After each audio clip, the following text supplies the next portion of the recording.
Voice air marshal Nadeem روز صاحب سے Pakistan air force کے جنگ میں کلیدی کردار ادا کیا۔ P A F Pakistan air force نے 1965 کی جنگ میں فیصلہ کن اور تاریخی کردار ادا کیا، جس نے دشمن کے عزائم کو ناکام بنانے میں بنیادی حیثیت رکھی۔ آئیے بات کرتے ہیں عابد روز صاحب سے۔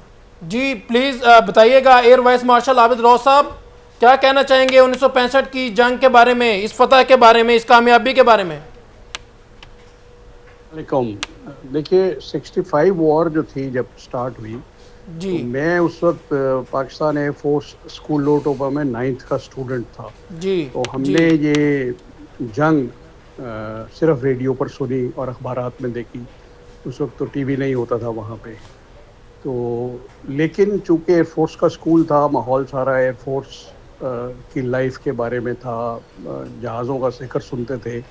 پھر 65 وار جب ہوئی تو یہ جو وار ہیروز ہمارے ایمرج ہوئے، ان سے پہلے غائبانہ تعارف ہوا، پھر انہیں زندگی میں لائیو دیکھا اور ان کو لارجر دین لائف پایا، جس میں جو ہمارے غازی تھے، جس میں ایم عالم تھے، جس میں مڈل کوٹ تھے، سیسل چودھری تھے۔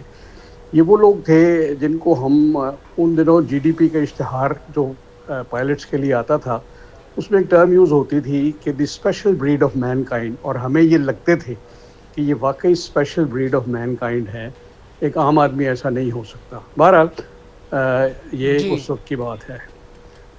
اس جنگ کا بیک گراؤنڈ جاننا آپ کے لیے ضروری ہے۔ یہ جنگ 65 میں جب ہوئی ہے، تو آپ 62 میں دیکھیں جب انڈیا اور چائنا کی جنگ ہوئی، اس میں چائنا وکٹوریس رہا اور انڈین آرم فورسز کو بہت ہزیمت اٹھانی پڑی، اور اس ڈپریشن میں ہی وہ کہتے ہیں کہ نہرو کی 64 میں ڈیتھ ہو گئی تھی، کیونکہ اس نے ملٹری فورس نہیں بڑھائی تھی، اس نے ایجوکیشن پہ اور ٹیکنیکل انسٹیٹیوٹ سے پیسہ ڈالا تھا، اس کے پلان میں نہیں تھا۔ لیکن پھر اپنی ہی کانگریس میں اس کو جب بہت لان تان ہوئی تو اس کی بڑی ڈپریشن رہی، پھر وہ خیر 64 میں ان کی ڈیتھ ہو گئی۔ جی اچھا، اس سے جی پاکستان کو ایک حوصلہ ملا کہ انڈین آرم فورسز جو ہیں وہ لڑنے لائق نہیں ہیں، وہ پٹ گئی ہیں، ان کا لڑنے کا موڈ نہیں، ان کی ٹریننگ ٹھیک نہیں، ان کا اکوپمنٹ ٹھیک نہیں۔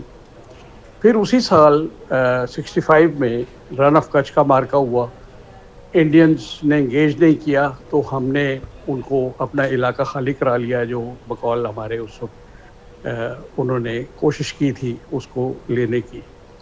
تو اس سے ہمارے فیلڈ مارشل صاحب کو، اپنے باقی سارے جو ساتھی تھے، ان سے یہ حوصلہ ملا کہ اگر ہم اس وقت کشمیر کو آزاد کرانے کی کوشش کریں تو یہ جنگ ایک تو لوکلائز ہوگی، جی ایک ہم جی بآسانی انڈین آرم فورسز کو ہرا دیں گے اور کشمیر کو ہم آزاد کرا لیں گے۔ جنرل اختر حسین ملک GOC-12 تھے، انہوں نے یہ سارا پلان کیا، اور چونکہ دے were very G G confident کہ جی یہ کر لیں گے، معاملہ لوکل ہے، کشمیر تک رہے گا، ایئر فورس کو اور نیوی کو بتایا نہیں گیا۔